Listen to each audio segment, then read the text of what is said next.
तमस्तु मा विद्विषावहै। ओम शांति शांति शांति। शंकरं शंकराचार्यं केशवं बादरायणं सूत्रभाष्यकृतौ वन्दे भगवन्तौ पुनः पुनः। ईश्वरो गुरुराप्नेति मूर्तिभेदविभागिने व्योमवद्व्याप्तदेहाय दक्षिणामूर्तये नमः। ओम शांति शांति शांति। सज्जनों, हम लोग कठोपनिषद का प्रथम अध्याय तृतीय वल्ली का और 5 नंबर श्लोक तक देख लिया। अभी 6 नंबर श्लोक देखना है। 6 नंबर श्लोक का एक बार उच्चारण हो जाए। यस्तु विज्ञानवान् भवति युक्तेन मनसा सदा तस्येन्द्रियाणि वश्यानि सदश्व इव सारते। यहाँ पर जो कह रहा है, पूर्व मंत्र में जो कहा गया यस्त्व विज्ञानवान भवति इत्यादि जो व्यतिरेक मुख से वर्णन किया, पूर्व मंत्र में व्यतिरेक मुख से वर्णन किया और इस मंत्र में अन्वयी दृष्टि से वर्णन कर रहा है। लगभग तात्पर्य लगभग एक जैसे ही है, थोड़े से भेद है, इतने ही। लगभग तात्पर्य भी वैसे ही कहा गया। और यहाँ पर यस्त्व अविज्ञानवान भवति मतलब यस्त्व विज्ञानवान भवति इस श्लोक में कह रहा है। और जैसा संयमित, जैसा बुद्धि वाला और अपना इंद्रियों का, मन का ऊपर काबू पाया हुआ बुद्धि वाला और अपना गंतव्य को पहुंचेगा, ये बात यहाँ पर कह रहा है। जैसा एक शिक्षित घोड़े को हम लोग अगर इसको सवारी सिखाएंगे तो वो अपना गंतव्य तक वो पहुंचा देगा। अगर कोई अशिक्षित घोड़े, अनियंत्रित घोड़े ऊपर अगर बैठेंगे तो वो अपना मनमानी से चलकर किसी और दुर्घटना घटा देगी, माने कैसी काय में गिरा देगा, नीचे किसी पेड़ का टकरा देगी इत्यादि रूप में। अशिक्षित इंद्रिय भी वैसे ही है यहाँ पर कहने के लिए। और कोई शिक्षित इंद्रिय वाला आदमी है, वो अपना संयमित जीवन चलाएगा, उससे वो अपना विष्णु पद को प्राप्त करेगा। अगर असंयित माने जिसका संयम नहीं है अपना इंद्रियों का ऊपर, वो और वैसा व्यक्ति और किसी एक जैसा घोड़े असंयमित रहे तो जैसा वो मनमानी चलता है, तो वैसा ही यहाँ पर भी इंसान का अंदर भी अगर इंद्रिया अपना संयम से नहीं रहे तो वो बड़ा रास्ते से भटक देता है। यहाँ पर जो संयमित वालों को बता रहा है, जो संयमित व्यक्ति अपना जीवन को, अपना गंतव्य को पा लेता है, ये बात यहाँ पर कह रहा है। यहाँ जो यस्त्व विज्ञानवान माने इस श्लोक का वाक्य भी पूर्व जैसे ही लगभग है। और यस्त्व विज्ञानवान यहाँ पर विशेषण अन्वय दृष्टि से है, पूर्व श्लोक में व्यतिरेक दृष्टि से है, इतने ही व्यत्यास है। और इंद्रिय वशीकरण जो साधन है और योग इत्यादि मन को नियंत्रण करना साध्य है। साधन इत्यादि जो इंद्रियों को वशीकरण करना और ये साधन है। साध्य आपको मन एकाग्रता, जो निश्चलता आएगी, मन में शांति आएगी, वही साध्य है यहाँ पर। माने मन एकाग्र बुद्धि से, बड़ा सत्वगुण से आपको प्रसन्न होकर मन को एकाग्र में रहेंगे, यहाँ पर ये बात कहा गया। और योगा ज्ञान आदि साधन बताया गया। और योग शास्त्र वेदांत में भी यम नियम जो प्रथम साधन माना गया है। और मन को नियंत्रण करना है तो पहले हम लोग यहाँ यम नियम पालन करना आवश्यक होता है। यम नियम क्या होता है? पंचयम पंच नियम, जो अहिंसा, सत्यम, आस्तेयम, ब्रह्मचर्य, अपरिग्रह इत्यादि पंचा यम यम बताया, पंच नियम शौच संतोष इत्यादि जो बताया गया। इसलिए यहाँ पर यम नियम अत्यंत आवश्यक होता है आध्यात्मिक जीवन में मन को नियंत्रण करने के लिए, यहाँ यह बात कहा गया। और मन और इंद्रियों का नियंत्रण कैसे करे, और शास्त्र में भी कल भी हम लोग देखे थे, भगवान को अर्जुन ने प्रश्न किए थे, चंचलम की मन कृष्ण प्रमाति बलवदृढ़ इत्यादि रूप में, और भगवान ने उत्तर दिया, और अभ्यास न तो कौनते वैराग्य न तो ब्रुवेते इत्यादि रूप में। मना अभ्यास वैराग्य हमेशा रखे तो ही मन का नियंत्रण होगा। वैसे नियंत्रण वाला और ज्ञान वाला बुद्धि व्यक्ति, विचार बुद्धि संयमित चित्त वाला, और अपना गंतव्य को प्राप्त कर लेगा। इस प्रकार यहाँ कहा गया। और जो विज्ञान साधक के रूप में इंद्रिय निग्रहों का साधन कहा गया यहाँ पर। माने प्रत्याहार से इंद्रियों का जो परम आवश्यक नियंत्रण हो जाता है। प्रत्याहार से योग में जो अष्टांग योग में प्रत्याहार कहा गया, उसी प्रत्याहार से भी मन नियंत्रण में आ जाता है। बाद में जब वो मन नियंत्रण हो जाता है तो और मन में धारणा ध्यान समाधि करने का क्षमता भी आ जाता है। अभी समाधि तक पहुंचे तो मन का नियंत्रण पूर्ण रूप में हो जाता है, वैसा वेदांत का अनुसार ये बताया गया। और यहाँ योग का अनुसार, पतंजलि योग का अनुसार उसका हाईएस्ट अवधि समाधि है, और जो योग से ही धारणा ध्यान समाधि बनता है। और वो यम नियम को तो वेदांत भी स्वीकार ही करता है, क्योंकि पहले अंतःकरण का अगर जब एकाग्र नहीं हो जाए तो तभी वो अत्यंत सूक्ष्म तत्व जो आध्यात्मिक तत्व आत्म तत्व को नहीं समझेंगे। इसलिए यहाँ पर वेदांत भी यम नियम को पालन करने का यहाँ पर बताता है, इसको विरोध नहीं करता। और वैसे ही युक्तेन मनसा सह कहा गया, माने ये समाधि योग इत्यादि योग को यहाँ पर युक्तेन मनसा सह कहा गया। माने मन का साथ युक्त होना, अपना बुद्धि अपना जीव मन का साथ, मन को छोड़ना नहीं, मन को पकड़ के ही रखना, युक्त होकर ही रहना। अगर मन को छोड़ेंगे तो इंद्रियों के ऊपर जाके वो काबू में नहीं रहेगा। इसलिए यहाँ पर युक्तेन मनसा सह कहा गया। और श्रुतियों में भी कहा गया नायमात्मा बलहीनेन लभ्या, माने दुर्बल मन का आत्मज्ञान प्राप्ति नहीं होता है, ये बात भी कहा गया। इसलिए यहाँ श्रुतियों में भी यहाँ जो नायमात्मा बलहीनेन लभ्या मतलब जो असंयमित चित्त वालों को, दुर्बल मन को आत्मज्ञान का प्राप्ति नहीं होगा, ये बात कहा गया। वहाँ बल मतलब यहाँ शरीर बल, धन बल, जन बल इत्यादि बल को नहीं बताया। बल मतलब इंद्रियों का नियंत्रण करने वाला जो बुद्धि बल का ही यहाँ बल कहा गया। माने इंद्रियों का नियंत्रित करके जो संयम से चलने वाला संयमित चित्त वालों को ही वहां पर बल कहा गया। फिर बल है तो बल कई प्रकार का बुद्धि होता है, फिर आप बुद्धि बल कही और बल कैसे कह सकते। कई लोग तो वैसे भी कुटिल बुद्धि वाला होता है, कुटिल बुद्धि से ही लोगों को टोकराता है, लोगों को बड़ा परेशान करता है। जैसा जंगल में सियार रहता है और वो अपना बुद्धि से शेर को भी कुआं में गिराती है, वैसा बुद्धि नहीं है। जैसा केवल बुद्धि है, बुद्धि बल से ही वैसे भी कुटिलता से अपना विरोधी लोगों को हानि पहुंचाने का वैसे भी कहा गया। जैसा जंगल में यहाँ शेर बहुत तंग करते थे, जानवरों को खाते थे।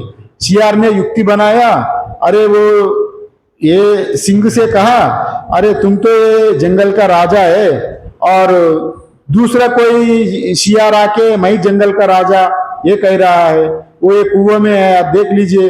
अच्छा, वो गुस्सा होकर आया कुआं का पास आके पानी में देखे तो उसका चेहरा ही देखा, उसका चेहरा देख के ही वो सोचा था दूसरा और एक सिंह भी कुएं में है, पानी में दिख रहा है। फिर वो गरजने लगा ऊपर से, और वो भी उसका छाया भी गरजने लगा। तब ये उसको मारने के लिए और कुएं में कूद पड़ा शेर। तो वो अंततो गत्वा उसका जेल में पड़कर प्राण चले गया। वैसा सीआर ने शेर को मार डाला। वैसा युक्ति यहाँ कहाँ गया? बुद्धि मतलब नहीं, बुद्धिबल मतलब वैसा बुद्धिबल नहीं। बुद्धिबल मतलब यहाँ पर विवेक ज्ञान। विवेक ज्ञान मीन्स सत्य क्या है, परम सत्य क्या है, संसार का अनित्यता को, दोनों को समझने का यहाँ पर, यहाँ कहा गया विवेकवान, विवेक बल को ही यहाँ पर बुद्धि बल कहा गया, और वही यहाँ बल है। और जैसा इसी उपनिषद में आता है, मुंजादि वेशी काम धैर्य ना कहा गया। माना धैर्य पुरुष कौन है? आत्मा अनात्मा का विवेक करके और अनात्मा से आत्मा को अलग करने वालों को यहाँ धैर्य कहा गया। वही वहां बुद्धिबल लेना है, और वही यहाँ पर बल है। युक्तेन मनसा सह, यहाँ पर ये कह रहा है, अगर भाष्य में थोड़ा देखेंगे तो तत्र एवं सति, मतलब ऐसा होने से पूर्ववत यहाँ तो बुद्धि आख्य सारथि ही अभिज्ञानवान अनिपुणो अविवेकी ही प्रवृत्तौ च निवृत्तौ च भवति। जैसा पूर्ववत जो कहा गया, वास्तविक सारथी के जो सर्वदा अनियंत्रित मन के साथ रथ चलाने के लिए समान, और जो बुद्धि रूपी सारथी प्रवृत्ति होगा तथा निवृत्ति जो संयम के मार्ग में अकुशल अविवेकी से विरोध वाला, माने विवेक से अगर ये उसको रथ को चलाएंगे तो वो अपना गंतव्य तक पहुंचेगा। ये बात यहाँ पर युक्तेन मनसा सह, मन का साथ युक्त करना विवेक बुद्धि का ही यहाँ बुद्धिमाला कहा गया। वही यहाँ पर यहाँ युक्तेन मनसा कहा गया, माने सदा सर्वदा मन के साथ युक्त होकर विज्ञान से जो उचित अनुचित जो विषयों में जो सावधान होकर जो समाहित चित्त वालों को यहाँ पर युक्तेन मनसा सह कहा गया। सदा, फिर यहाँ पर यहाँ मंत्र में आया गया सदा। सदा मतलब यहाँ पर सदा सर्वदा, हमेशा वो युक्त होना मन से, माने हमेशा सावधान से रहना। और कभी सावधान, कभी कुछ देर के लिए सावधान हुआ, बुद्धि की एकत्रित किया, बड़ा एकाग्र बुद्धि से रहा, फिर बाद में असावधानी हो जाए तो फिर वैसे ही हो जाएगा। इसलिए हम यहाँ रथ का बारे में जैसा कल्पना करके कह रहा है, यहाँ हमारा बुद्धि भी और बहिर इंद्रियों में व्यवहार करते समय सदा सर्वदा सावधान रहना, इसलिए यहाँ पर सदा कहा गया। और जो मन इंद्रिया निग्रह के लिए जो सदा निरंतर अभ्यास करना है, अभ्यास वैराग्याभ्याम तन निरोधः, पतंजलि योग शास्त्र में भी कहा गया। और अभ्यास वैराग्याभ्याम तन निरोध, अभ्यास निरंतर चलाना, इसी का ही यहाँ पर सदा कहा गया। और तस्यः अवधारणार्थ यहाँ पर कहा गया, अवधारण के लिए उसका साथ। और दमन करने से ही इंद्रिया वश में आ जाती है, और निरंतर दमन करना इंद्रियों को, निरंतर कैसे दमन करना? पहले ही अर्जुन ने भी पूछा था, जब चंचलम ही मन कृष्ण प्रमाति बलवद दृढ़म, ये मन हमेशा चंचल होकर प्रमाद में ही पड़ने वाला है, प्रमाद को ही प्राप्त करा देता है जीव को। इसको कैसे नियंत्रण करना है? तो परमात्मा यही बात बताया, वैराग्य और विवेक वैराग्य से अभ्यास निरंतर चलाना। अब बिना अभ्यास का मन काबू में नहीं आता, ये बात को यहाँ पर पूर्ववत ही दोहरा रहा है। और वैसे ही इसका दमन करना, जैसा नाकाबू हाथी का काबू में लाना, जैसा जंगल में हाथी है और हाथी की पकड़ का, हाथी का उपयोग करना। हाथी तो साधारणतः तो बलिष्ठ होता है, अत्यंत बलवान होता है, तब भी हाथी का उतने शक्ति होते हुए भी मनुष्य का बल का सामने, मनुष्य का बुद्धि बल का सामने वो भी हार मान जाता है। जैसा हाथी बल होने के बाद भी और सिंह आदि इत्यादि जानवर को अत्यंत बलशाली होते हुए भी मनुष्य का शिकार में पड़ जाता है। अगर हाथी की नियंत्रण करना है तो जंगल में बड़े बड़े गड्ढे कूदता है, गड्ढे कूद के उसके ऊपर ढक देता है और दूसरी ओर हरा भरा घास डाल देता है। वो घास का मुंह में हाथी जाता है और वो गड्ढे में गिर पड़ता है। जब गड्ढे में गिर पड़े तो हाथी की काबू में लाने के लिए और हाथी की पकड़ने वाला हाथी की भोजन नहीं देता कई दिन और उसका पूरा शक्ति क्षीण हो जाता है। भोजन ना देने के कारण हाथी क्षीण हो जाता है, उसका पूरा बल क्षीण होता है और ऊपर से लोग पीटने लगता है हाथी की। पहले ही वो कई दिन भोजन नहीं दिया, ऊपर से इसको दंडित कर दिया जाता है। फिर हाथी हार मान के वो जैसा बोलेंगे वैसा वो और चुपचाप ऊपर आके उन लोगों का ही ये लोग हमको मारेंगे और उनका बंधन में ही पड़ के अपना फिर पूर्व बल को भूल भी जाता है। बाहर आने के बाद भी उन लोगों को वो पिछड़ सकते हैं, उन लोगों को भगा सकते हैं, उन लोगों को मार भी सकते हैं, उतनी क्षमता है। किंतु उसको तंग कर करके उसको जब काबू में लाया वो अपना आनंद अपना आपको जैसा बल जितने भी हो वो नियंत्रण में आ गया। वैसे ही अगर अपना अनियंत्रित इंद्रियों वाला व्यक्ति भी अगर अपना इंद्रियों को काबू में लाने के लिए अगर किसी का मन बहुत अत्यंत चंचल है और शब्द स्पर्श रूप रस गंध इत्यादि और इंद्रियों में जा रहा है तो इसलिए इंद्रियों को से अलग हो जाना, मतलब कुछ दिन के लिए इंद्रिय तपस्या करने के लिए जंगल में जाना, एकांत जाना। ये बात कहाँ गया योग में? अगर एकांत में जाना है तो आजकल जमाना में कौन जंगल जाएगा, एकांत में जाएगा? अगर घर में भी रहते हुए भी और एक कमरे में अपना आप को एकांत बनाकर और विचार बुद्धि से इंद्रियों का ऊपर नहीं जाना और अपना आप को अलग कर देना और जब इंद्रिय लालच देता है तो अपना इंद्रियों को सुखा देना। इसका जैसा हाथी की भोजन की कई दिन नहीं दिया वैसा मन को भी कई दिन इंद्रियों को ऊपर नहीं जाने देना और नहीं तो कई आश्रम में जाके कई तीर्थ यात्रा में जाना। अगर मन बड़ा चंचल हो गए तो कुछ दिन के लिए घर से बाहर निकलना, कुछ दिन के लिए बाहर निकल के कई तीर्थ यात्राओं में भ्रमण किया, कई मंदिरों में कई आश्रमों में रहा, तभी संसार से दूर हो गया। संसार से दूर होने के नाते और शब्द स्पर्श रूप रस गंध इत्यादि जो शिष्णा इत्यादि जो रोज का जो आदत है वो आदत से कुछ दिन के लिए आपको विराम हो गई, तभी मन का आदत तो सुधारने का वो एक मौका है। तीर्थ यात्रा इत्यादि भ्रमण, आश्रमों में जाके रहना, कुछ दिन के लिए घर छोड़ देना, ये भी हाथी की जैसा भूखा रख के नियंत्रण में लाया वैसे ही मन का भी तपस्या से यहाँ पर काबू में ला सकता है। इसलिए ये व्रत तपस्या उपवास इत्यादि मन को नियंत्रण करने के लिए ही हमारा पूर्वज लोग यहाँ हम लोगों को यहाँ दिनचर्या में लाया। एकादशी व्रत करो, ये व्रत करो, वो व्रत करो, उपवास करो। ये उपवास का माध्यम से इंद्रिय काबू में आता है, ये भी अच्छा ही है, ये बात भी यहाँ पर कहा गया। और मर्दन जब होगा तो यहाँ इसको तपस्या कहा गया। मन को भूखा भी रखना होगा तभी यह काबू में आता है। मन अत्यंत चंचल हो गया, कुछ भी सुलझा नहीं आ रहा है, कुछ भी सुलझ नहीं रहा है। मन में कुछ ही ना सुलझने के कारण घबराहट हो रहा है मन में, अरे क्या करना, इसको कैसे सुलझाना। तभी उपवास करना। जब बहिर्मुख मन चंचल हो जाता है तो अगर आप उपवास करेंगे मन अपना आप में नियंत्रण में आ जाएगा। इसलिए उपवास को तप कहा गया। सत्यम भी तप है, उपवास भी तप है।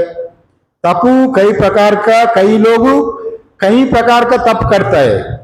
कुछ लोग इंद्रिय नियंत्रण के लिए तप करता है, कुछ लोग अपना आत्म विकास के लिए, ज्ञान प्राप्ति के लिए तप करता है।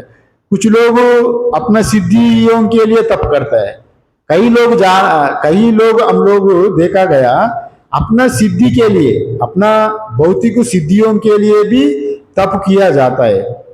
वैसा भी हम लोग देखते हैं ना, जब कुंभ मेला में जाएंगे, उधर इधर जाएंगे तो अपने शरीर को एक हाथ को कड़ा करके वैसे ही रह जाता है। जब एक हाथ कड़ा करके कुछ दिन वैसे ही कड़ा हो जाए तो वो कड़ेश्वर कहा जाता है, वो कभी लेटता भी नहीं है। वैसा कड़ेश्वर कई प्रकार का सिद्धियां प्राप्त करता है हठ योग में। वैसा ही यहाँ पर एक हठ योगी था, एक कहानी का माध्यम से आपको बता रहा हूं। यहाँ जंगल में अगर अपना कर्तव्य कर्म को अगर ठीक ठीक पालन करेंगे, जिस धर्म में हम लोग है, जिस गृहस्थ धर्म में हम लोग है, उसका गृहस्थ धर्म का भी अगर हम लोग ठीक ठीक पालन करेंगे तो गृहस्थ धर्म का आचरण से भी आपको सिद्धि प्राप्ति होगा। ये पुराणों में लिखा है, ये बात शास्त्र में ही है। जैसा एक जंगल में साधु ने जंगल में जाके तपस्या करने लगा। कभी कभी भिक्षा में आते थे, जब भूख लगे तभी भिक्षा, गांव में जाते थे, गांव दूर था और भिक्षा में जाते थे। कभी वो कई दिन 20-25 साल तपस्या किया जंगल में, तपस्या करे तो उनको तपस्या का सिद्धि भी, उनको सिद्धि प्राप्त हो गया, किंतु उनको जानकारी नहीं था मैं सिद्धि की प्राप्ति किया हूं, किंतु उनका वो सिद्धियां पूरा आ गई। एक दिन वो तपस्या करने लगा, एक कव्वे ने पेड़ का ऊपर बैठा, ऊपर का जो पेड़ था वो नीचे बाबा जी तपस्या कर रहे हैं कई सालों से, और एक सूखा डाल पर बैठा था। वो सूखा डाल टूटकर संतु जी का सिर में गिरा। संतु जी की गुस्सा हो गया, मेरा सिर में, मैं तपस्या कर रहा हूं, ये कौवा आके हमको सिर में ये लकड़ी गिरा दिया, तपस्या भंग हो गया मेरा। कव्वे को गुस्से से कव्वे को देखा, इनका मन में जो गुस्सा आ गया, उनको देखते ही कव्वा जल गई, कव्वा राख हो गई। कव्वा राख हो गए तो उनको सिद्धि, अभी तक उनको पता भी नहीं चला मैं सिद्धि हो गया हूं, तपस्या में मैं सिद्धि प्राप्त हो गया हूं, उनको खुद को भी पता नहीं था। अबे वो तो उन तो बड़ा आश्चर्य हो गया, अच्छा हमारा तप से कव्वा जल गई, मतलब मैं सिद्ध हो गया। अगर तपस्या करने का क्या है, मैं जिसके लिए तपस्या किया वो सिद्धि प्राप्त हो गई। चलिए अभी गांव में जाके भिक्षा लेके अगर हम लोग जाएंगे। जब वो गांव में पहुंचा था, मैं सिद्धि प्राप्त हो गया, अभी चलो तपस्या विराम दे दिया, अभी हम लोग जाके थोड़ा भिक्षा मांग ले, भिक्षा मांग के आगे बढ़ूंगा। वैसा वो संतु जी ने एक घर में गया, ये माता भिक्षाम दे भिक्षा मांगने लगा। वो गृहस्थी थी, जो भिक्षा देने वाला घर वाला, वो गृहस्थी एक साध्वी थी, वो भी एक अपना कर्तव्य पालन कर रही थी, अपना पति का सेवा कर रही थी। पति बीमारी था, कुछ लगभग हो गया होगा, कुछ बिछाना से नहीं उतरते थे पति का सेवा में इतने नियंत्रित होकर, इतने पत्नी का सेवा किया, परमात्मा होकर ही पति का सेवा करने लगा। तभी वो सेवा करते करते ही उसका भी सिद्धि हो गई। जो गृहस्थ में जो पति का सेवा कर रही वो महिला का भी सिद्धि हो गई। वो महिला, ये जो संत 20-25 साल जो तपस्या किया जंगल में, उससे अधिक सिद्धि ये महिला को हो गई। माने वो सूक्ष्म तत्व की भी जान सकता है, उसका सिद्धि उतना प्रकट हो गई। अगर ये साधु जी ने बार बार पुकार रहा है, भिक्षा दो, 2-3 बार बोला, अरे बाबा जी थोड़ा इंतजार करो, मैं मेरा पति का सेवा में हूं, अगर थोड़ा देर इंतजार करे तो मैं भिक्षा दूंगा। अरे मैं तो संत हूं, बड़ा सिद्धि प्राप्त किया हुआ संत, इतने बड़ा संत को अपमान करता है, इतने देर घर का दरवाजा के सामने खड़ा होना पड़ता है हमको, भिक्षा देता है नहीं देता है, एक बार गुस्से से बोला। और वो साध्वी ने अंदर से, वो महिला ने कहा, देखो बाबा जी, मैं तुम्हारा जो पेड़ का कव्वे जैसा नहीं हूं, मैं थोड़ा इंतजार करो। बोला, अच्छा ये बात तो दूसरा आदमी का जानता ही नहीं है, मैं पेड़ में मेरा सिद्धि का तपस्या से कव्वा जल गई, वो मैं मेरे सिवा किसी दूसरा को जानता ही नहीं है, फिर ये कैसे जाना ये महिला, माने वो भी सिद्धि प्राप्त हो गई।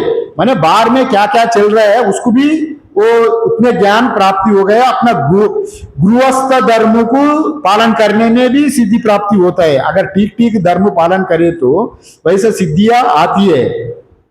हम पहले भी कहीं पुराणों में देखा जाता है, महिला लोग भी अगर तपस्या करेंगे तो अगर देवता लोग कांपने लगेगा। वैसे भी सावित्री इत्यादि वही इत्यादि लोग भी हम लोग देखा गया, बड़े बड़े तपस्वी होता है। वैसे ही यहाँ पर भी हम लोग अगर अपना धर्म का, अगर शास्त्रानुकूल धर्म का पालन करेंगे तो कोई भी तपस्या में भी परिवर्तन होगा, अपना इंद्रियों को हम लोग काबू में ला सकता है। अगर जो भी कर्म कर रहा है उसका ऊपर निष्ठा रहे तो उसमें भी हम लोग सिद्धि प्राप्त कर सकते हैं। ये बात वहां पर कहा गया। और दूसरा मंत्र है, अगर कोई असावधानी साधक है, यहां पर जो बताया सावधानी बुद्धि वाला सारथी है, अगर वो सावधान बुद्धि वाला सारथी ने अपना इंद्रियों को नियंत्रित करके अगर जीवन चलाएंगे तो अपना गंतव्य को पहुंचेगा, वो जो चाहे उसको प्राप्त करेगा। संयमित तो इंद्रियों वाला। अगर इस दूसरा 7वें मंत्र में कह रहा है, असंयमित इंद्रियों वाला अगर अपने इंद्रियों को संयमित नहीं करेंगे तो उनका दुर्गति होगा। ये बात यहाँ पर कहने जा रहा है। तत्र पूर्वोक्तस्य अविज्ञानतः बुद्धि सारते इदम फलम आह। माने पूर्वोक्त जो अविवेकी बुद्धि रूपी सारथी का जो परिणाम है अब वही बताते हैं। अविवेक बुद्धि वाला वो उनका गति कैसा होगा, ये बात इस मंत्र में 7वें मंत्र में कह रहा है। उसी का एक बार उच्चारण हो जाए। यस्व विज्ञानवान भवति अमनस्का सदा शुचि न सा तत्पदमाप्नोति संसारं चाधिगच्छति।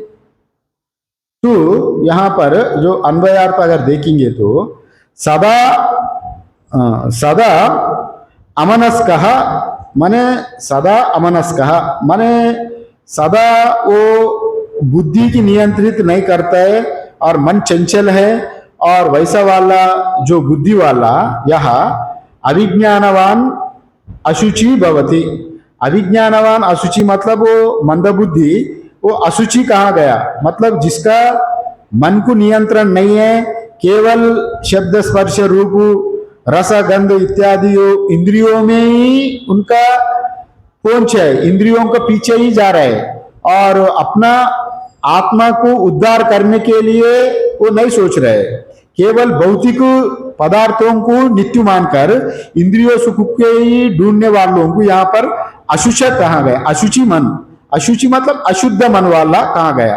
अशुद्ध मन मतलब वो हमेशा बहिर्मुख होने वाला, अपना परम जो सुख को हमेशा रहने वाले सुख को का प्रयास को छोड़ के केवल तात्कालिक सुख का पीछे ढूंढने वाला, तात्कालिक सुख का पीछे पड़ने वालों को यहाँ पर अशुचि कहा गया।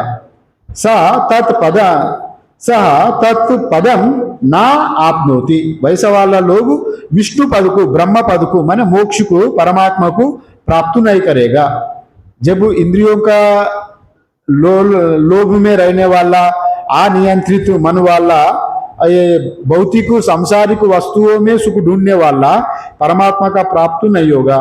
ये बात यहाँ पर कह रहा है। वो क्या कहाँ जाएगा, वो जितने भी संसार में जितने भी वो चक्कर मारे फिर वो जैसे कि तैसा जहां है वहीं पर रहता है। वो माने संसारम च अधिगच्छति, वो संसार में ही रहता है, वो आगे बढ़ नहीं पाता है। ये बात कह रहा है यहाँ, ये बात कह रहा है। इसका पूरा तात्पर्य हमेशा जो अनियंत्रित मन वाला जो अज्ञानी है, वो अज्ञानी व्यक्ति जो अपवित्र अशुचि आचरण वाला, माने इनका आचरण शुद्धता नहीं है, ना मन का शुद्धता है ना इंद्रियों का शुद्धता है, और केवल भौतिक पदार्थों का पीछे ही दौड़ने वाला, उसको बताया अशुचि मन, माने मन शुद्धता नहीं है।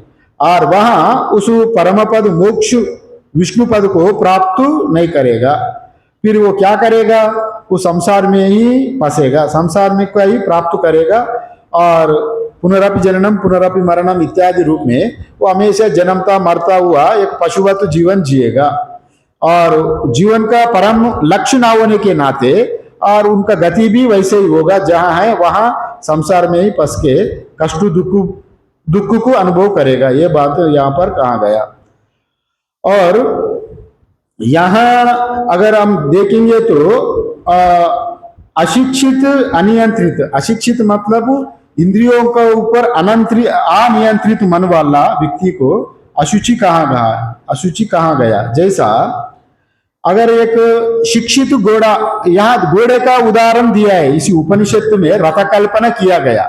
रथ कल्पनों में आदमी की समझाने के लिए एक उदाहरण दिया, दृष्टांत।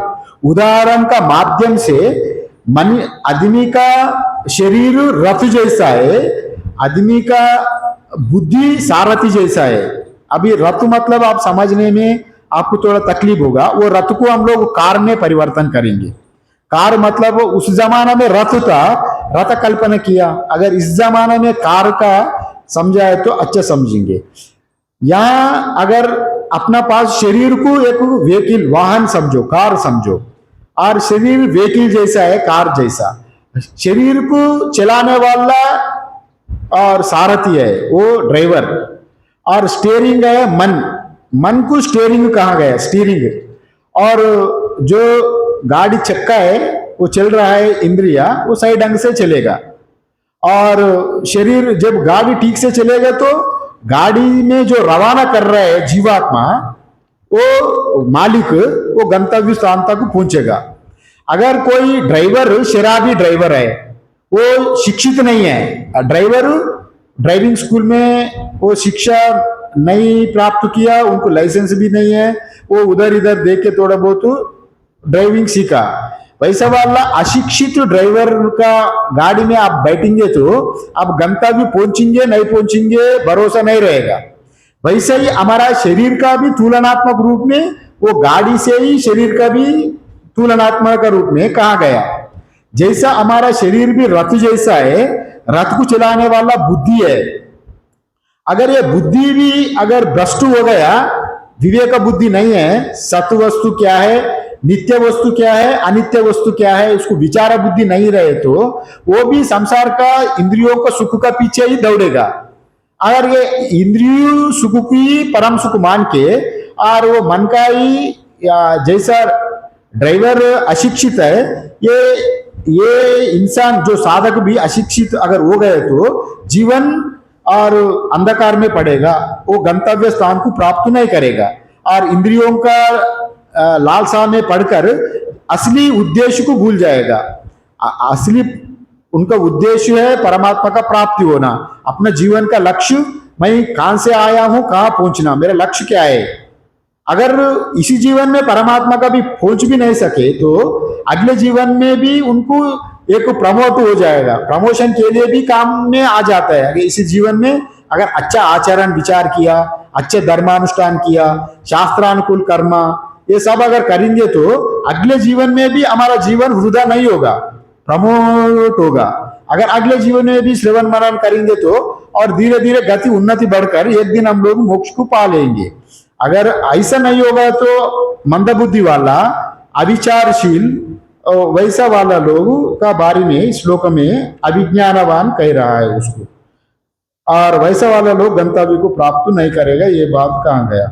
यस्त्वा विज्ञानवान भवति, जो बुद्धि रूप सारथी सर्वदा असमय चित्त वाला है, जो अविवेकी है, जो अपवित्र है।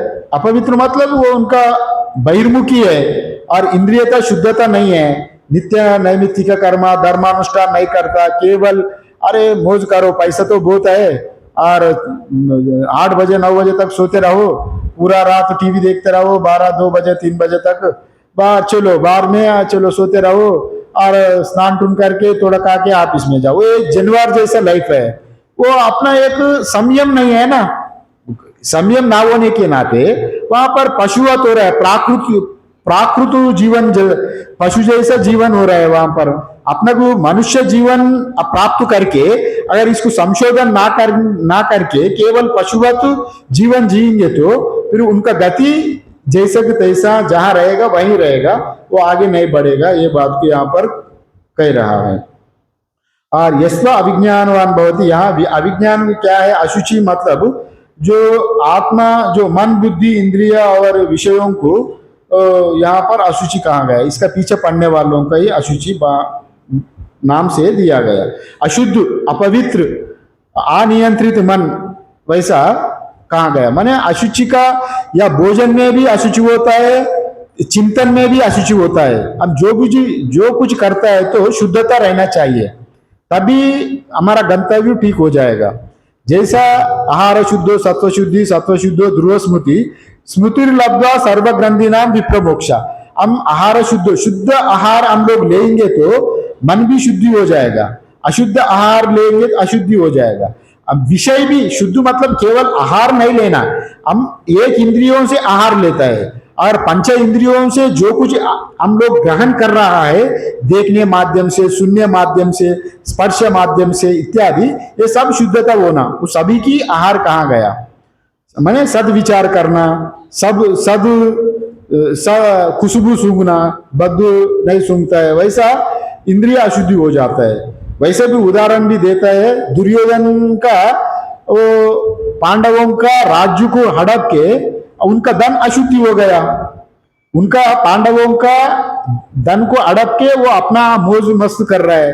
अशुद्ध, उनको मन का अशुद्धता, वहां धन का अशुद्धता का वजह से, अगर वो अशुद्धता का भोजन ये भीष्म पितामह द्रोणाचार्य इत्यादि भी खाने लगा, उसी का वजह से ही उनका बुद्धि भी थोड़ा बहुत अशुद्धि हो गई, अविचारशील हो गया।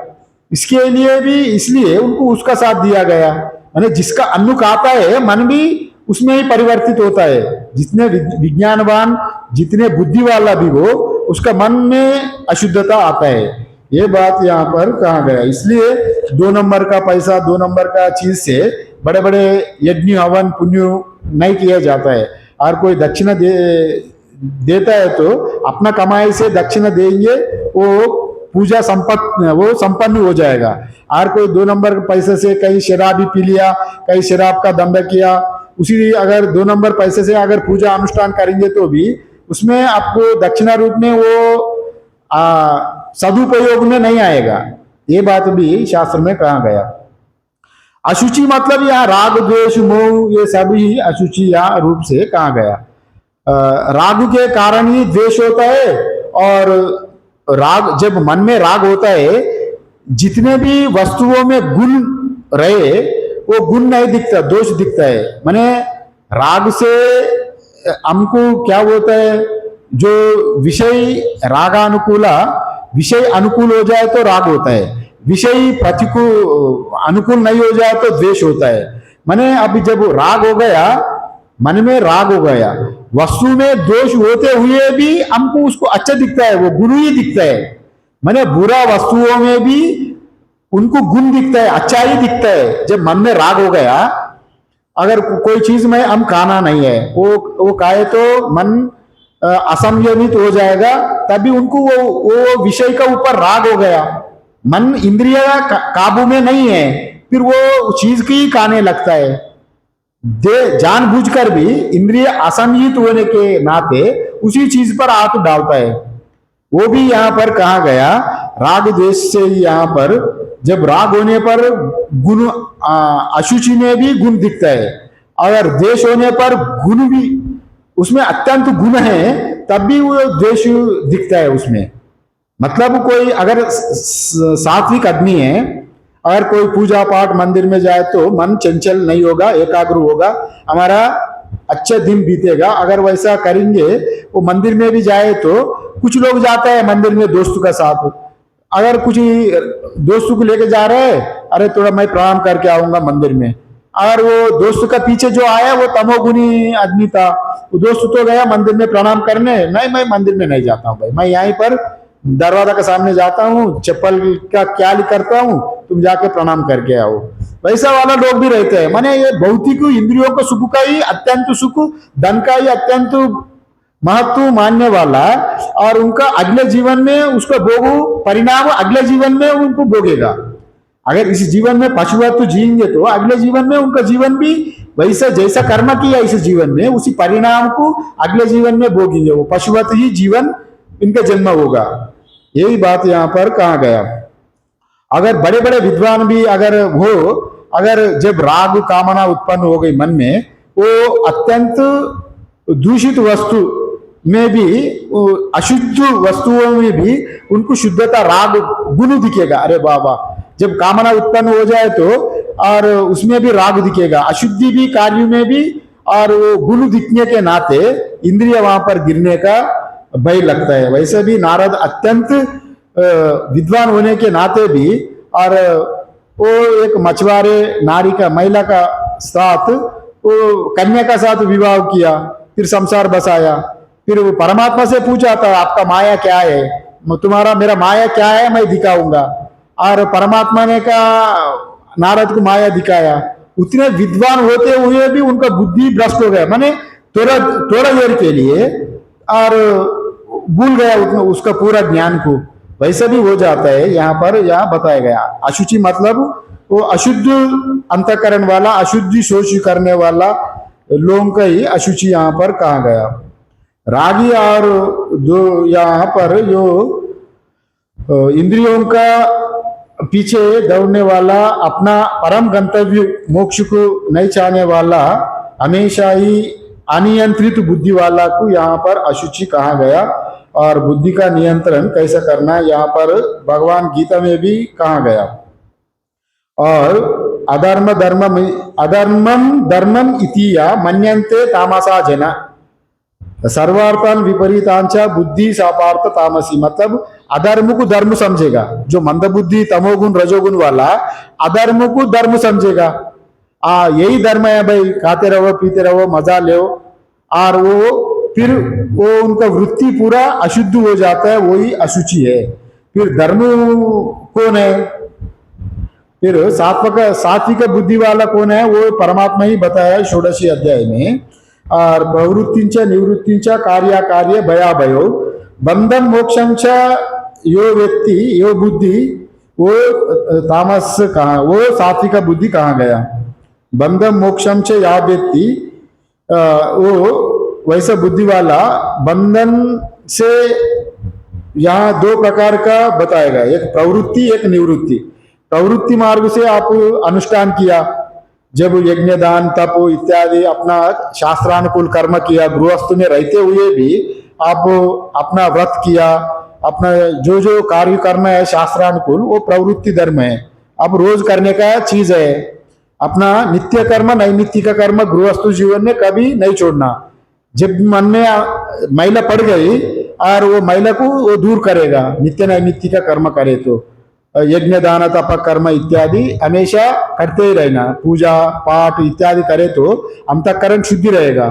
और अंततो गत्वा निवृत्ति धर्म और सर्वकर्म संन्यास, माने वो निवृत्ति धर्म को कहा गया। ये दोनों ही सात्विक बुद्धि ही है। वैसा अनुष्ठान करे तो, वैसा करे तो सत्वगुण बढ़ेगी, ये बात कहा गया। और शरीर और इंद्रिया ये दोनों की शुद्धि और पवित्रता तपस्या से ही होता है। बिना तपस्या का शरीर मन बुद्धि इंद्रिया शुद्धि नहीं होता।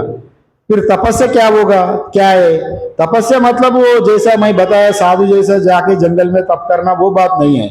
आप जो कुछ ही तपस्या क्या है जी, आपको भूख लग रहा है, भूख लगे तो क्या कर रहे हैं, और जो कुछ जो चाह रहा है वो खा रहा है। अगर मन को खाए तो आपका वेट बढ़ जा रहा है, वेट बढ़ गया, वजन बढ़ रहा है। अगर मिठाई खाने का आदत है, खूब मिठाई भी खा रहा है, मन में जो आ रहा है वो खा रहा है, अगर वो आपका तपस्या क्या है समझ लिया।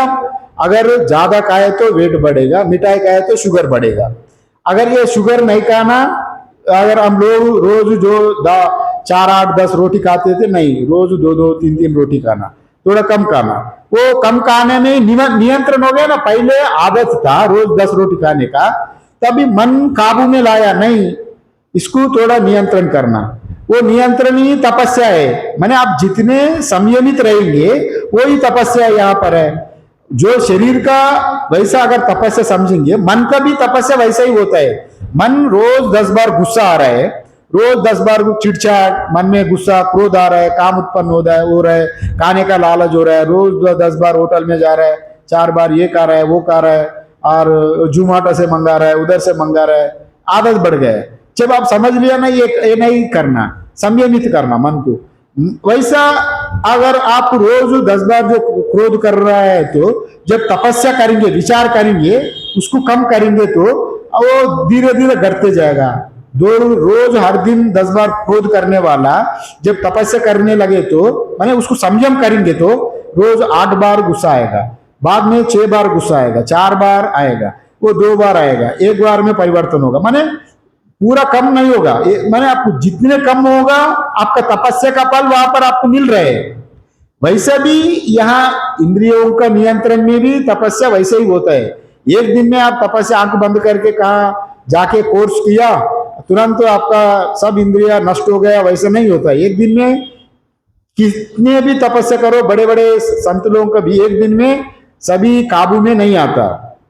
इसलिए इंद्रिय एक दिन में नियंत्रण नहीं होता, किंतु अनादि काल में पड़ा हुआ वासना एक दिन में तुरंत वो नष्ट नहीं होगा। ये बात तो यहाँ पर वहां धीरे धीरे अब रोज जैसा हमारा शास्त्र का अनुकूल अनुसार जो कहा गया, वैसे ही तपस्या करना ही है। और वो तपस्या क्या है? मयि सर्वाणि कर्माणि संन्यास्य आध्यात्म चेतसा निराशि निर्ममो भूत्वा विद्यस्य विगता ज्वरा इत्यादि रूप में परमात्मा गीता में भी कहा गया। मयि सर्वाणि कर्माणि, अभी सभी कर्म हमको अर्पण करो, निराशी हो जाओ, निर्ममो हो जाओ, संसार में मोह मत रखो, ममत्व बुद्धि मत रखो। जो कुछ हो रहा है परमात्मा हमको शरीर दिया, परमात्मा ये कर्म भी परमात्मा का वजह से ये काम भी कर रहा हूँ। जो कुछ कर्म हो रहा है हमको घर में जो बच्चा है, पति है, पत्नी है, सब परमात्मा का वजह से हमको परमात्मा का इच्छा से ही मिला। सब कुछ परमात्मा को ऊपर आप छोड़ेंगे तो, और उसमें जो कुछ फल मिलेगा, आपको दुख भी मिले सुख भी मिले, उसको भी परमात्मा को अर्पण करेंगे, तो उसका दोष आपको नहीं भोगना पड़ेगा, वो परमात्मा ही भोगेगा। क्योंकि आप केवल उनका निमित्त नहीं बन रहे, कर्म फल का निमित्त ना बनने के नाते कर्म फल का भोग भी उनका ही हो जाएगा, आपको आराम से रह सकते। इसलिए यहाँ पर शास्त्रानुकूल कर्म, नित्य कर्म, नैमित्तिक कर्म, पूजा पाठ, पंचमहायज्ञ इत्यादि शास्त्र में जो कुछ किया गया, वही यहाँ गृहस्थों के लिए तप कहा गया। वही तप से ही मन नियंत्रित होगा और अपना वो विचलित नहीं होगा। तभी हम लोग जो चाहेंगे, जिस पर हम लोग निशाना लगाएंगे, उस पर हम लोग लक्ष्य को प्राप्त करेंगे। यहाँ पर ये बात यहाँ पर कहा गया। और रति आत्मा नित्य शुद्ध है। हम लोग जो यहाँ पर रथ का कल्पना में, रथी अलग है, रथ में सवार करने वाला, गाड़ी में जो कार में सवार करने वाला मालिक अलग है, और ड्राइवर भी अलग है, और उनका स्टेयरिंग बीरिंग सब अलग अलग ही होता है। किंतु शरीर तो एक ही है। एक शरीर में भी यहाँ पर जीवात्मा है, बुद्धि है, सभी एक में ही है। किंतु यहाँ शरीर में जो आत्मा है वो हमेशा के लिए वो कभी लिप्त नहीं हुआ, वो उपाधि का साथ ममेक होने के नाते ये उपाधि वाला ही मैं हूं। जब वैसा जब मान लिया ये उपाधि का जो कुछ हो रहा है मेरा की हो रहा है, वैसा वो अपना आप को जीव मान लिया। वो है तो परमात्मा ही, सबका अंदर में। अभी साधारण इंसान भी जानता है, अरे सभी परमात्मा ही, मैं भी परमात्मा है, मेरा अंदर भी परमात्मा है, सब लोग बोलते ही है वैसा। मगर उनको कैसा परमात्मा है वो जानकारी नहीं है। प्रत्येगात्म रूप में परमात्मा ही विद्यमान है अंदर में। इसलिए श्रुति कहते हैं, सा पर्यगान शुक्रम अकायम अव्रणम शुद्धम अपाप विद्धम। माने जीव अंदर में जो है वो शुद्ध है, अपाप विद्ध है, वो कभी अशुचि नहीं हुआ। किंतु उनका जो छाया अशुचि हुआ, अशुचि मान लिया, वो छाया रूप में मैं जीव हूं, जब बांध गया जीवन में, वो बंधन में ही पड़ गया। असली है तो वो अशुचि अशुद्ध वाला ही है। वो परमात्मा कभी उनको अशुचि लिप्त नहीं होता, लेप नहीं होता। जैसे सूर्य किरणों का ऊपर आप जितने भी गंदा फेंको, सूर्य जैसे ही रहते हैं, वो गंदा से लेपायमान नहीं होता। वैसे ही अपना अंदर में जो परमात्मा है वो अशुचि कभी नहीं होता, प्रत्येगात्मा। किंतु उसका छाया जो अहंकार है वो अशुचि हो रहा है यहाँ पर। वो अहंकार छायात्मा, उसको हम लोग आभास चैतन्य कहता है, वही यहाँ पर मैं शरीर वाला मान के बुद्धि का साथ ममेक होने के नाते, वो अपना इंद्रियों का साथ ममेक होने के नाते इंद्रियों से सुख मिलने की वजह से यही मैं हूँ, इसमें बहुत अच्छा में हो रहा है, ये इसका पीछे ही पड़ने की वजह से वो अपना स्वरूप भूलकर वो संसार में ही चक्कर मार रहा है। ये बात यहाँ पर कह रहा है। इसी का जो अशुद्धियों का कारण वो अभिज्ञान है, वो अमनस्क है, हमें विवेक ज्ञान नहीं है। वो विवेक ज्ञान का अभाव ही यहाँ पर अशुचि कहा गया। माने चंचल मन वाले वो अशुचि वालों को यहाँ पर बताया गया। नशा आकर में कहा गया नशा तत्पदम आपनोति संसारम च अधिगच्छति। वैसा वाला लोग परम पद को प्राप्त नहीं होगा, वो संसार में ही रहेगा। ये बात यहाँ पर कहा गया। नशा तत्पदम आपनोति संसारेण संसारम च अधिगच्छति, माने वैसा वाला लोग आगे नहीं बढ़ पाता है। जितने भी आप भौतिक स्तर पर जितने भी आगे जाए, माने भौतिक जीवन में जितने पैसा कमाओ, जितने बड़ा पदवी में आप पहुंच जाओ, जितने नाम यश कीर्ति प्रतिष्ठा खूब कमाओ, किंतु आध्यात्मिक जीवन में जैसे कि तैसे ही रहेगा। भौतिक थोड़ी देर के लिए है, जो प्रारब्ध पिछले जीवन में किया हुआ पुण्य फल का थोड़ा प्रारब्ध लेकर आप ये शरीर जन्म लिया, वो प्रारब्ध जब तक आपको है वो सुख मिलेगा, किंतु इस जीवन समाप्त होने के बाद इसी जीवन में आप जो कर्म किया उसका फल अगले जीवन में भोगना पड़ेगा। अगर इस जीवन में कोई उत्कृष्ट जीवन मिला, अच्छा जीवन मिला, बड़ा संपन्न कुल में जन्म लिया, बड़ा पैसा बड़ा पदवी भी मिला, अगर वो पिछले जीवन का कमाई है शास्त्र का अनुसार, और इसी जीवन में अगर उसको बना के नहीं रखा वो जीवन को, अगले जीवन में फिर वो कोई गारंटी नहीं है। इस जीवन में बड़ा इंसान था, अगले जीवन में भी वो बड़ा होगा, वैसा बात नहीं। अगले जीवन में वो मजदूर होकर जन्मेगा, एक भिखारी होकर जन्मेगा, जैसा कर्म है वैसा। इसलिए यहाँ पर वैसा वाला लोग आगे का जीवन का ना सोचने वाला मंदबुद्धि, जो अभिज्ञान जो वालों को यहाँ पर अशुद्ध बुद्धि अशुचि कहा गया। नशा तत्पदम आपनोति संसारम च अधिगच्छति, वो संसार में ही रह जाएगा। तत्पदम ना आपनोति, वो परम पद को विष्णु पद को प्राप्त नहीं होगा, वो परमात्मा का प्राप्त नहीं होगा। ये बात यहाँ पर अशुचि वैसा कहा गया, वो गंतव्य को प्राप्त नहीं होगा। जैसा एक हम लोग एक उदाहरण भी देता है, हम लोग पुराना जमाने में आपको तेल निकलना है, गन्ना का रस निकलना है, तो एक तरह का चक्की रहते थे, बड़ा चक्र रहते थे, बैल को घुमाते थे। वो बड़ा एक लोहे का अथवा पत्थर का एक बड़ा चक्का को बांध के वो उसके घुमाते घुमाते और वो बैल का एक आंख को बांध देते थे। वो बैल वहीं पर घूमते रहते थे, घूमते घूमते ही पूरा दिन में अगर घूमे तो अगर सीधा जाए तो 50 किलोमीटर भी जाते थे। मगर अगर वो जैसा घूमा पूरा दिन, फिर वहीं की तरह जहां वो अगर तेल निकलने के लिए जो चक्की में घूमता है वहीं पर ही घूम रहे हैं वो। अगर वो सोचा अगर मैं कितने दूर गया होगा।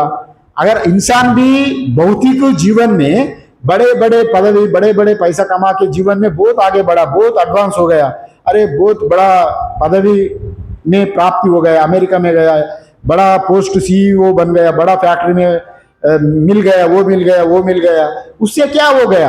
अगर वो पदवी आपको मिल गया, आपसे अपना जीवन के लिए आप कुछ किया, अपना भौतिक शरीर के लिए सुख मिला, आप पैसा ज्यादा है, बड़ा होटल में जाके पैसे ज्यादा खर्च किया और बड़ा बड़ा गद्दी में सो गया, बड़ा आराम एसी बड़ा कार, अगर साधारण इंसान 10 लाख में घूमे तो कार में घूमे तो ये 4-5 करोड़ का गाड़ी ले लिया।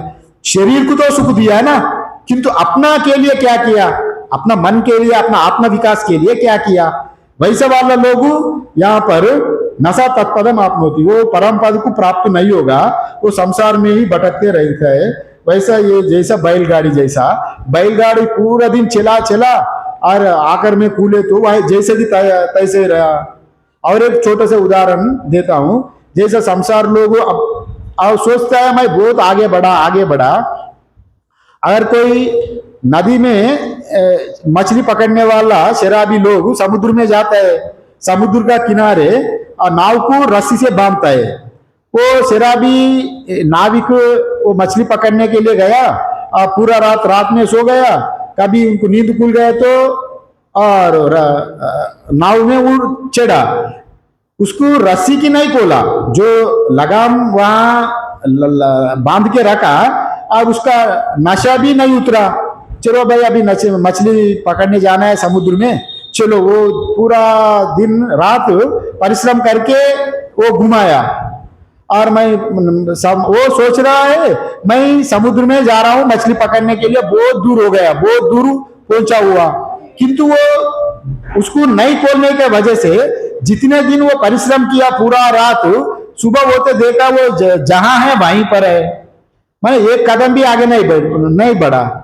वैसे ही गृहस्थ लोग भी अगर अपना आत्मा उद्धार के लिए परम तत्व का अगर प्राप्ति के लिए काम नहीं किया, अपना अगले जीवन का बारे में नहीं सोचा और केवल इसी जीवन का, ये वर्तमान काल का ही सोच के अगर इसी जीवन का ही आनंद ले, तो वो लोग भी वैसा जैसा कि तैसा ही वो बैल जैसा, ये मछुआला जैसा, जितने भी तुम परिश्रम करो फिर संसार ही तुम्हारा गति होगा, फिर संसार में आके पड़ोगे, संसार में आके कष्ट भोगोगे, पुनरपि जननम पुनरपि मरणम इत्यादि रूप में ही संसार में रहोगे, परम गति की प्राप्ति नहीं करेगा। वैसा वालों को यहाँ पर अशुचि बुद्धि वाला यहाँ कहा गया, वो तत्पदम नहीं प्राप्त, वो परम पद को प्राप्ति नहीं होगा, ये बात यहाँ पर कहा गया, ये 2 श्लोक में। बाकी विचार कल देख लेंगे। ओम पूर्णमदा पूर्णमिदं पूर्णात् पूर्णमुदच्यते पूर्णस्य पूर्णमादाय पूर्णमेवावशिष्यते। ओम शांति शांति शांति। शंकरं शंकराचार्यं केशवं बादरायणं सूत्रभाष्यकृतौ वन्दे भगवन्तौ पुनः पुनः। ईश्वरो गुरुराप्नेति मूर्तिभेदा विभागिने व्योमवद्व्याप्तदेहाय दक्षिणामूर्तये नमः। ओम शांति शांति शांति। सर्वे भवन्तु सुखिनः, सर्वे सन्तु निरामया, सर्वे भद्राणि पश्यन्तु, मा कश्चित् दुःखभाग् भवेत्। ओम शांति शांति शांति। सद्गुरुदेव भगवान की जय। वो ब्रह्मचारी का पंखा बंद करके आरती दे।